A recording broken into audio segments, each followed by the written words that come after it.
And good evening and welcome to our Vision Talk program for May. We're having a great conversation with two very dynamic young people here in the studio with me. We have Matthew Johnson and Michelle Young, who are joining us to talk about all sorts of things and to champion Vision Bermuda, our charity. And we're going to jump right into it. Matthew, with full disclosure, is my cousin in the real sense of the word. His dad and my dad are brothers. And his partner, Michelle Young, they're here sort of visiting. You guys, welcome to the program. You're sort of visiting. We kind of joked about them being tourists. But Matthew was born and raised, but now, of course, makes his home in the UK with Michelle. And, of course, they're going to talk about their experiences. Now, our program title today is Banishing the Basket Weaving Box. And that, of course, is in reference to, in times gone by, you know, people with vision impairment or those who were born blind sort of just got taught a craft of sorts. And that was expected to be the way they either had a career or occupied their time. But it's a much different world we live in now. And thanks to the Vision Bermuda charity, we're going to chat about just what amazing things can be accomplished by people with vision loss and however they came about it. Matthew, we're going to start with you.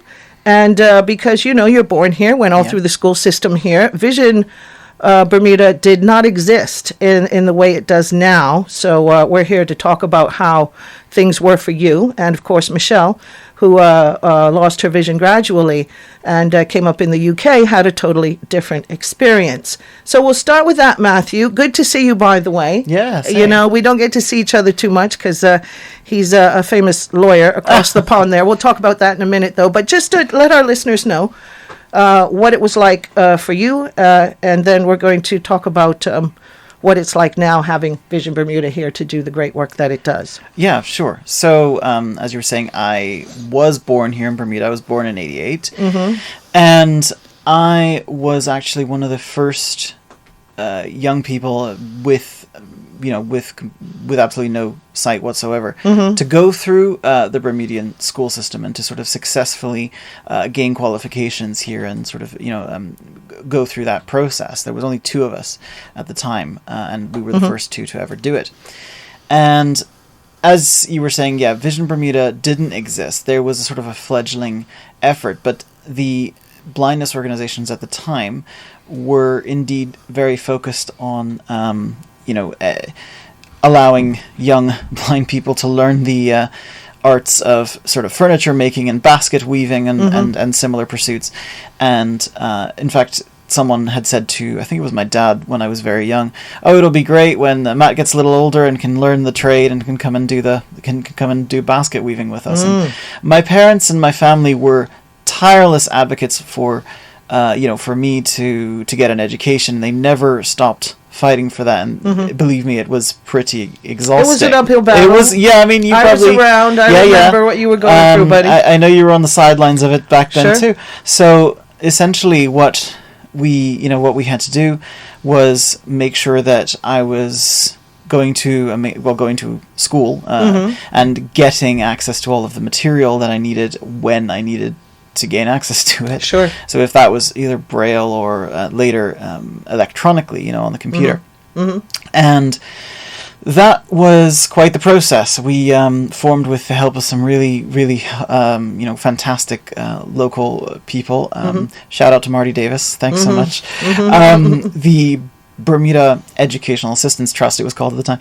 And so I was making, speeches to local charities at 11, 12, 13 years old to make sure that I had the funding for laptop and for her salary so that she could come into the schools and make things accessible and show me how to get around and all that stuff.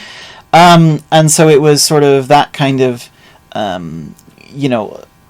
essentially fighting through it. Hard work. Yeah, hard work for years at a time. And it was weekends with, thancfully, my dad's really good at the mathematics and science side of things. He's got that math brain. He's got that whole thing. And so I credit all my math and science grades to Dad. Yeah. And Mom was really good with the the languages side, the humanities, this kind of thing. And so between them and between Marty Davis and family and some fantastic teachers at St. George's Prep and Work Academy, I was able to get Sure. GCSEs. But I couldn't go any further. Essentially, Warwick Academy was doing the International Baccalaureate, and Marty Davis wanted to move on to other things, and because that was going to be so incredibly challenging to make that accessible. So much workload. Already on top of what we were already doing, and it was just exhausting for everyone. Sure. And so, my family took the decision to allow me to move to the UK and go to a boarding college in the UK for visually impaired people. Yeah, I remember that. Yes. Heart-wrenching as it was. Yes. But we can sort of fast forward now. You got through school, you got your undergraduate, you went on to higher learning again, graduate studies, and let's just line up all the letters that come after your name for what you do. Just really quickly, and then we want to hear what Michelle's experience was and how that differed. Yeah, so my first degree is in languages. So I've got French, German, and Spanish fluency, and then I became a privacy and IT lawyer, which is what I still do. There you go. So you heard that right. How many languages was that, Matthew? 4. There you go. So, and just as a testament to the amount of hard work it took, and you giving credit where it was due there, we just want our listeners out there to get from that there's nothing that you can't achieve if your intent has integrity and you persevere. Right? We can take that from that. Now, Michelle, you've been awfully quiet there. So we're going to make you talk now. This is Michelle Young. Her and Matthew are a super team, and you guys have been together a long time now, right? Yeah, 4 years now. Yeah, that's awesome. And, Michelle, you explained before we went on the air that she lost her sight gradually. So you might want to just give them maybe what it was that caused your sight loss, how you flipped that around into being a phenomenal teacher of ways to cope with vision loss. We'll do that real quick and get everybody caught up on you. Sure.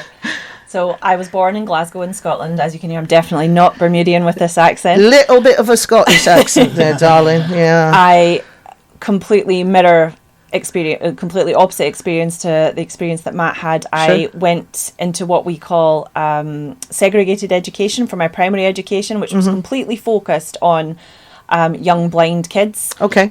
Came right through there and was so advanced that when I went into what we call mainstream education, which is like Warwick Academy or... Sure. I was almost 2 years ahead of my counterparts, my sighted counterparts academically. You had gotten that far I'd gotten ahead. that far ahead because we were just able to, because the materials were there. Everything was done. There was no fighting. The teachers there were qualified to teach blind and visually impaired students. I had a lot more sight back then. I was born with a condition called cataract, which many people will know tends to be an older person's disease.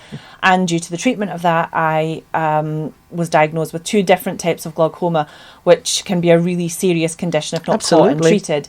And as a result of glaucoma, not mine being very volatile glaucoma, and it's not particularly treatable, despite the best efforts, I've lost almost all of my vision. I have about 5% vision in one eye and nothing in the other. Gotcha. But that hasn't stopped me. I went through school, through high school, came out with our A-levels, went to university, and came out of university and began working in the charitable sector. I actually worked with blind and visually impaired young people, and while doing that I had the opportunity to train with a world-renowned specialist in echolocation and perceptual navigation, Daniel Kish. I credit him with a lot of my independence and my adventurous spirit that I have now.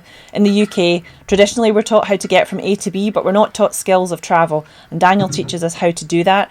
And with Daniel, I was able to learn to use these things myself, to use sound to navigate, to be aware of my environment, to use cues that we all, sighted people see them and blind people hear them, but we don't know how to pay attention to them, and we don't have the language to use them, but he teaches that.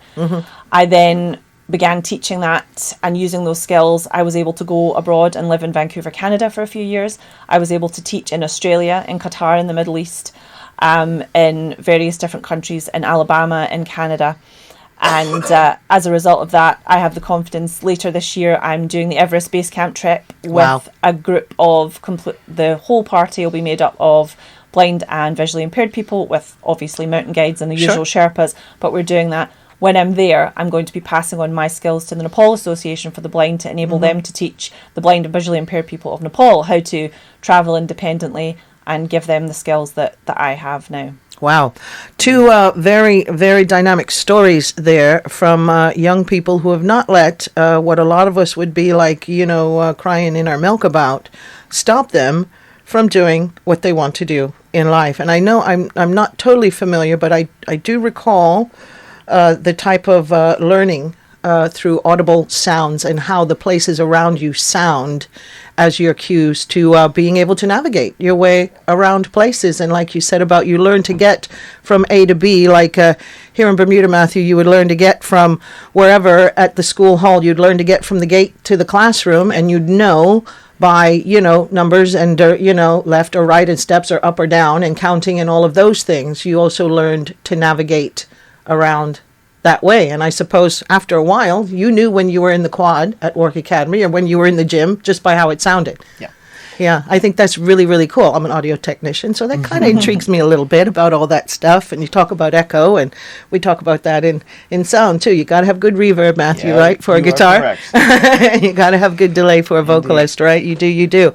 So that's really, really interesting. And, Matthew, I guess, you were a bit of a pioneer in that time coming up in you went through school all through the 90s and through the turn of the century and all, a bit of a pioneer in being able to articulate to people who maybe didn't quite have a clue about what the challenges were to get your education and then, of course, to perform your tasks as a professional. Can you touch on briefly, how you do that now? I do recall that you did an interview on one of the BBC channels recently. Right. I had a chance to listen to it about the difficulties with not having central servers now as far as businesses go and how to access what you need, data, for want of a better word, when it's not immediately there within the company. Things as cloud storage and things like that. So what I think, I think the ray of hope, if I may be so cliched, for blind people now, and it was just beginning to emerge when I was coming up, was of course technology. Sure. I am very much, and I mean, like I say, I'm a privacy and IT lawyer, so I work with technology on the legal side, and of course I use technology to do the job. So screen readers come to mind. Yeah, I was going to say, just briefly, essentially for those who perhaps haven't had the experience yet of being subjected to being in the same room as someone using a screen reader, essentially everything that's on the screen is converted into speech, like from a computer voice, and I can type using a normal keyboard and interface that way. So just for listeners who perhaps don't have a background on that, but when I was sort of learning, when I was getting accessible materials and going to school, that was when obviously, the consumer level internet and consumer level tech was starting to really take off. It amped up a whole lot in the 90s. So lucky you. Yeah. You were born in the right decade, absolutely, my friend. 100%. I believe that because it allowed, firstly, it obviously allowed my family to, to go online and learn what other countries were doing with young blind people and get the the idea, okay, this is what we use, these are the things that we can do. And again, like my family were just constantly looking for the best way that to help me get through this stuff. But then I was able to get online in the early 2000s with a screen reader and laptop, and then if we couldn't find an accessible version of a textbook or an English text, sometimes it would be on Project Gutenberg or whatever. I could go on and find these things online so that, it could enable my own Your screen studies. reader could read it to you. Yes, and I could enable my own studies that way. So now, of course, we're miles beyond that. Sure. We've got apps on our phones now that will tell you everything from what denomination of money you're holding to reading you the restaurant menu if you hold the camera above it. Gotcha. Or will tell you what local area you're in and what street you're on. And all do these you kind of use things. those apps all the time yourself, Yeah, Matthew? I do. We both do. We use that stuff constantly. And I think my point, in amongst all of this waffling, is to sort of say, technology nowadays is the way that blind people can function, in terms of society and get a lot further than we otherwise could. Yeah. But B, it enables us to have a career because again, all the law stuff I do is on the computer, right? There's no reason why I can't I can't get a document and a contract and read it, change it, and negotiate it with the other side. Sure. In the same way that my sighted counterparts do, because I'm getting it in the ear and, Sure. they're getting it in the eye. What's the difference? Yeah. So I'm very much an advocate for accessible technologies and being able to, if you're a young blind person, learning very early, typing and using computers, using smartphones, and using all of the access tech that we have, because that is what is going to get you through. Yep. When it comes to using your smartphone now, is it mostly verbal cues that you give it, or do you learn to navigate it with your fingertips? I use the fingertips. So, Okay.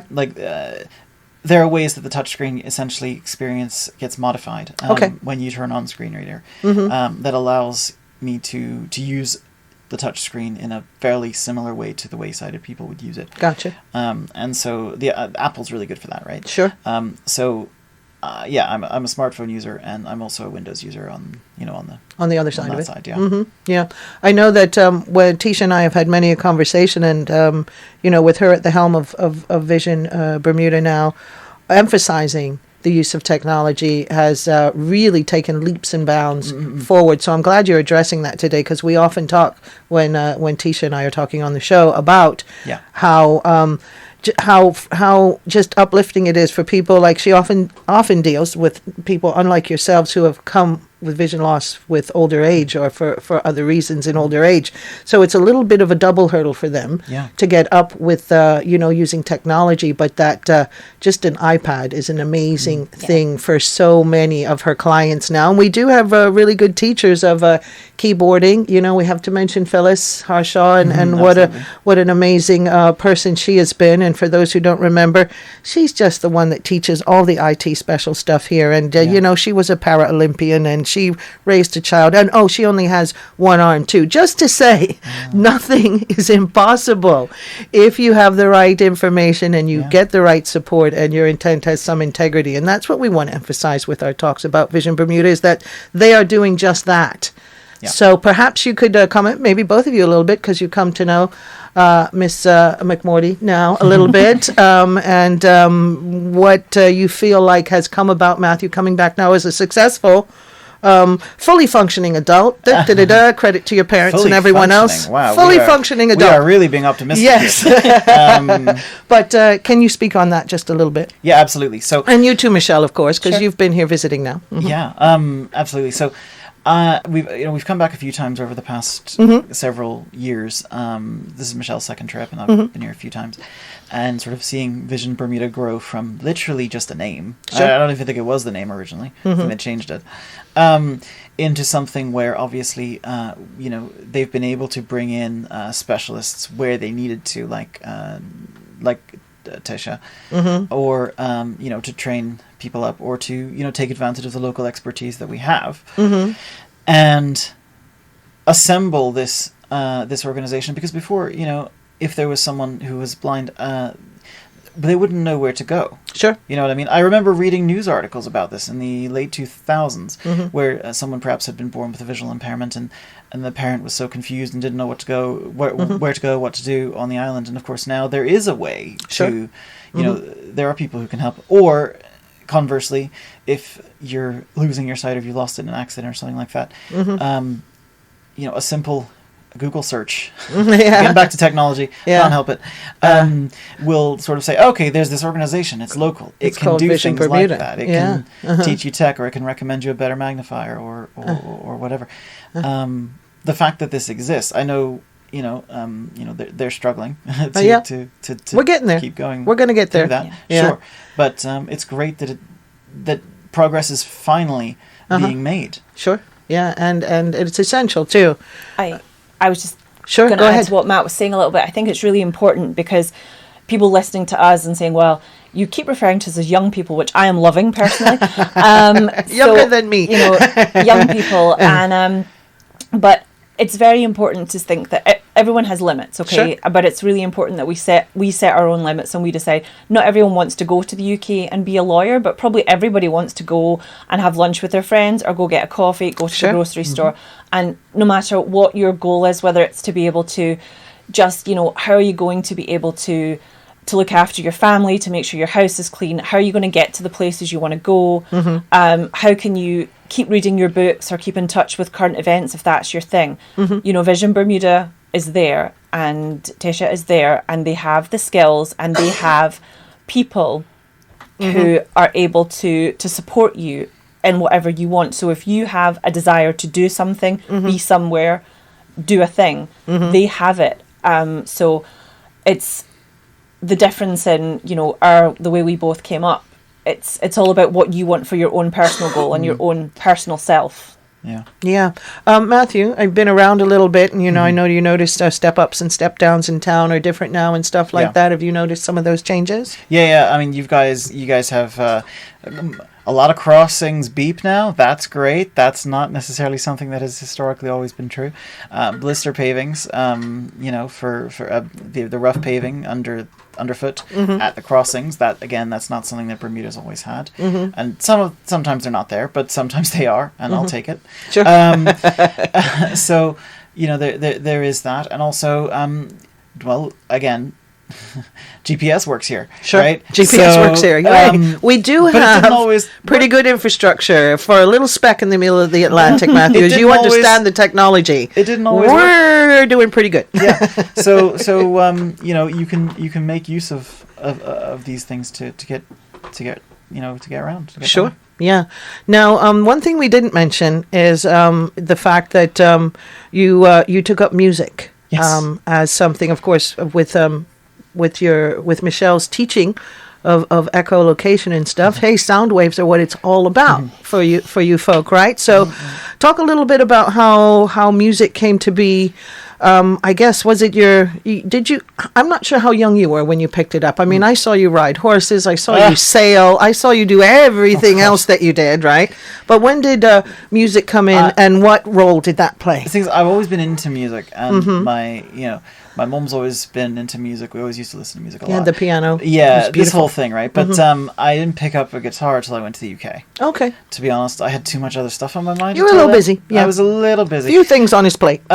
So I picked up a guitar my 16th birthday. That was my present from my parents for the 16th birthday, was a guitar. How about that? And I've never put it down since, frankly. So I started with classical and then moved into country and blues and stuff like that, and fingerstyle, and I've kind of stayed there. Sure. I played. Actually, you did sound on that gig about 10 years back. I did a session with Joy Barnum and the Joy up Dockyard Way for Harbour Nights, wasn't it? Yeah, I think it was one of those. Yeah, I've been to sleep since then, Matthew. Yeah, a lot of things have happened. Did that. So when I used to do Bermuda Folk Club when that used to exist, and Docksiders last night. Last night was a whole lot of fun. That was a lot of fun. So I love jamming out and playing out, and I've met a lot of great people through music. And honestly, I do think that playing the guitar has helped me sort of maintain the disparate threads of my sanity whilst doing a law degree and getting through. I'm sure becoming a lawyer. But it's. I can't overstate its value. Yeah, and I think it's also a way of sort of, evening the playing field, like you and Ben, who you were playing with last night down at Flanagan's, as guitarists, and, with particular styles and what you like and everything. It's a way to relate where being blind makes absolutely one whiff of difference on how you appreciate it and how you accomplish it. Yeah. Yeah. And I think that's really, really cool. And, being a music involved in the music production, it really was a great time last night. I hadn't had that kind of, I'm in my happy place tonight, because people are here playing real instruments and the singers, and you pretty much blew everybody away, because everybody saw you guys come in, and, it wasn't a big crowd there. Yeah. And we know you, so it didn't make any difference to us. I mean, myself, my husband, the musicians, we know Matthew. And now we get to know Michelle, which is great too. But yeah, I just think that whole experience and it just creates a way to have community where you're no different from the others who are trying to do what they do. Yeah, I completely agree. Mm-hmm. So, getting back to Vision Bermuda, we're here specifically to talk today and give thanks for last month, I should say. Tesha and I mentioned about how close they are to having the facility up and running, And we'd like to thank our listeners who donated after last month's show, and just encourage again to get that done. To, if anyone can find it in their pocket, and let Vision Bermuda have some of it, that would be awesome. And I know Tesha's been telling you guys about the new facility, and hopefully, the next time you're around, there will be more. It'll be up and running, and maybe we can get you to come down and play guitar for everyone there, or something like that. That would be awesome. I'm sure. Yeah. So I guess I want to ask to anyone out there who might be struggling.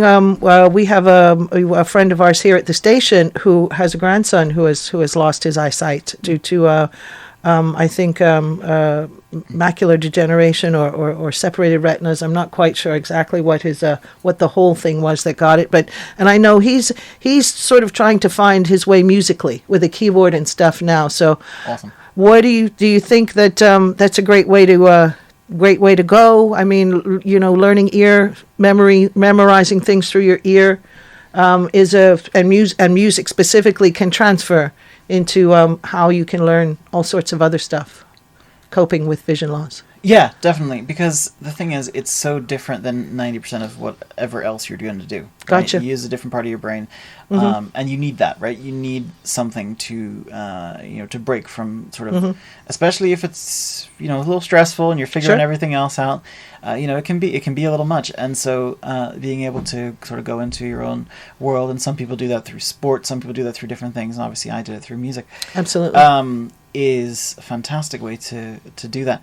There are, I would say, a few sort of difficulties to overcome now with that, which gets a little complicated. But technology and music and keyboards and etc. It's not necessarily as accessible as it used to be. Gotcha. But it's doable, right? And I'm always happy to help anyone through that.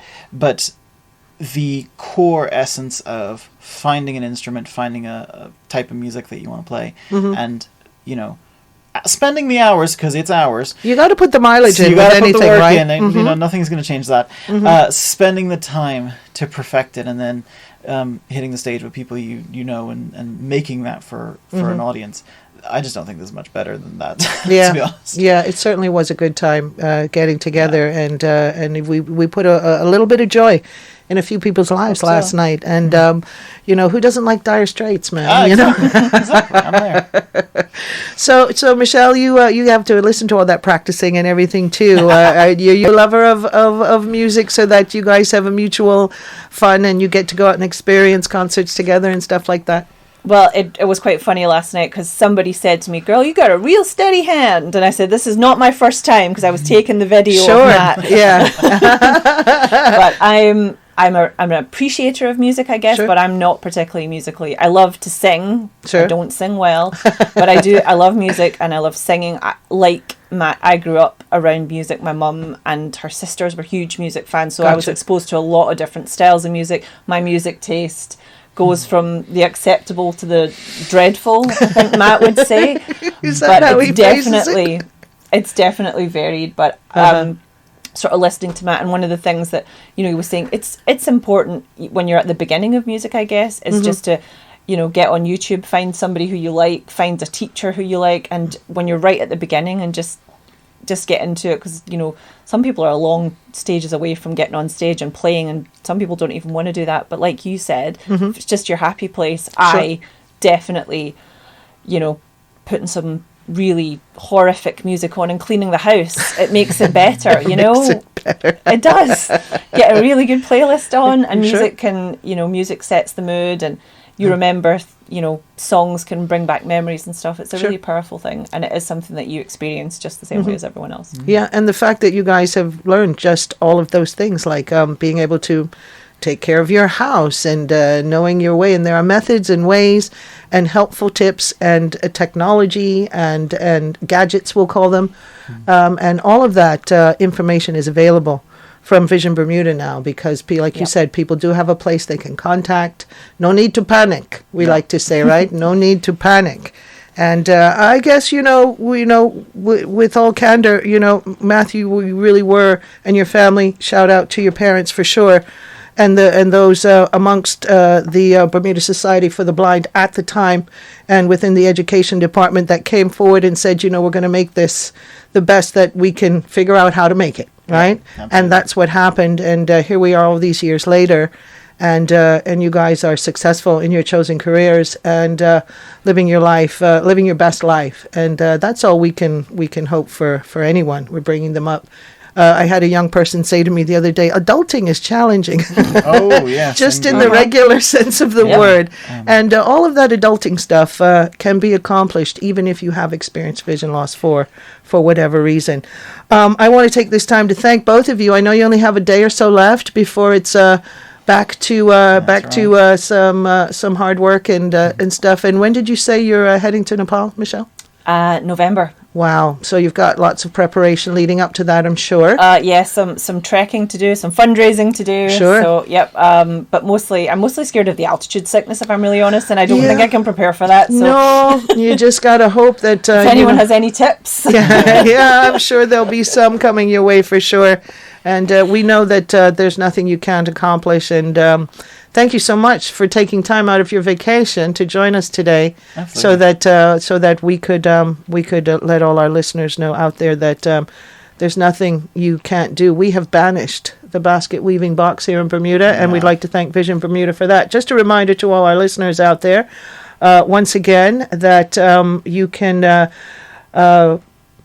be listening on the second Monday of every month for Vision Bermuda at 6:15 right here on Ocean 89. And our next show, Yvonne Brown, who is a client with Vision Bermuda, will talk about her experiences with the present day association and the charity and everything that goes along with it. And that show will be taking place on June 13. You can contact Vision Bermuda, go on their Facebook page. Everything you need to know is there for contacting them, whether that be email info or how to contact them directly by telephone. And we hope that you do. And once again, thank you to Matthew and Michelle for joining us today. We, I bet, have piqued a lot of interest of our listeners out there, and we wish you all the successes going forward, and Michelle specifically, safe journeys on your way up and down the mountain. Okay. Thank you. Thank you for having us. Keep climbing them. I think that's the most important message. Thank you so much for joining us today, guys. Like we said, you've been listening to Vision Bermuda. Please join us again for our next program, which will be taking place on June the 13th.